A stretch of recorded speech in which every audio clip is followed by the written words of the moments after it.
నమస్తే అండి, welcome to Triveni's kitchen. ఈరోజు మన రెసిపీ వచ్చేసి రైస్ మంచూరియా అండి. కొంచెం కొత్తగా ట్రై చేశాను. ఎలా తయారు చేసుకోవాలో నేను ఈ వీడియోలో చూపిస్తున్నాను. ఇదైతే చాలా టేస్టీగా వచ్చిందండి. మా ఇంట్లో అయితే అందరికీ నచ్చింది. ఇది చిన్నపిల్లలకైనా పెద్దవాళ్ళకైనా అందరికీ నచ్చుతుందండి. తప్పకుండా మీరు కూడా ట్రై చేయండి. ఇప్పుడు వీడియోలోకి వెళ్ళిపోదాం. ఒక బౌల్ తీసుకొని సన్నగా కట్ చేసి పెట్టుకున్న క్యాబేజ్ తురుమును ఇందులో వేసుకోవాలండి. అలాగే క్యారెట్ తురుమును కూడా వేసుకోవాలి. అల్లం వెల్లుల్లి ముక్కలను కూడా వేసుకోవాలి. వీడియో అయితే స్కిప్ చేయకుండా చూడండి, లైక్ చేయండి, ఛానల్ అయితే సబ్స్క్రైబ్ చేసుకోండి. ఇప్పుడు 1 కప్పు అన్నం వేసుకోవాలి. అలాగే 1 టేబుల్ స్పూన్ కారం, 1/2 table spoon garam masala, 1/2 table spoon పసుపు, కావలసినంత ఉప్పు వేసుకొని బాగా కలుపుకోవాలండి.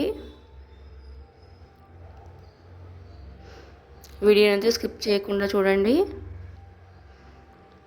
ఇప్పుడు కొత్తిమీరను కూడా వేసుకోవాలండి. కొత్తిమీర వేసుకొని ఇలా బాగా కలుపుకోవాలి.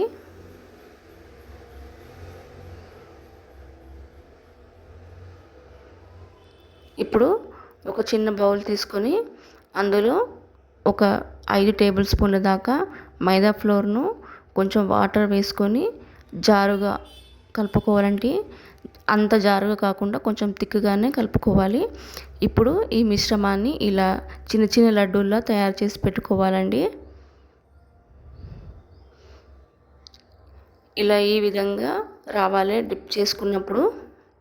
ఇప్పుడు స్టవ్ పైన ఒక కడాయి పెట్టుకొని అందులో డీప్ ఫ్రైకి సరిపడా ఆయిల్ వేసుకొని ఈ మంచూరియన్ బాల్స్ మైదాలో డిప్ చేసుకొని ఇలా వేసుకోవాలి.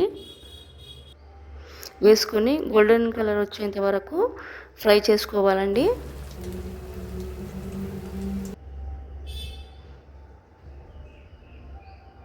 ఇదైతే మాకు చాలా టేస్టీగా వచ్చిందండి ఫస్ట్ సారి తయారు చేసినప్పుడు.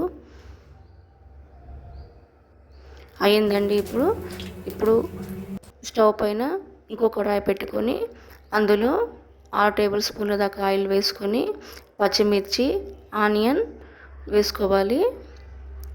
ఆనియన్ కొంచెం ఫ్రై కావాలండి. ఇప్పుడు అందులో పసుపు, టేబుల్ స్పూన్ ఉప్పు, కారం, గరం మసాలా, అలాగే కొంచెం పుదీనా కూడా వేసుకోవాలి. అల్లం వెల్లుల్లి ముక్కలను కూడా వేసుకోవాలి. బాగా కలుపుకోవాలండి పుదీనా వేసుకొని. ఇప్పుడు 1 table spoon soya sauce, 1/2 table spoon vinegar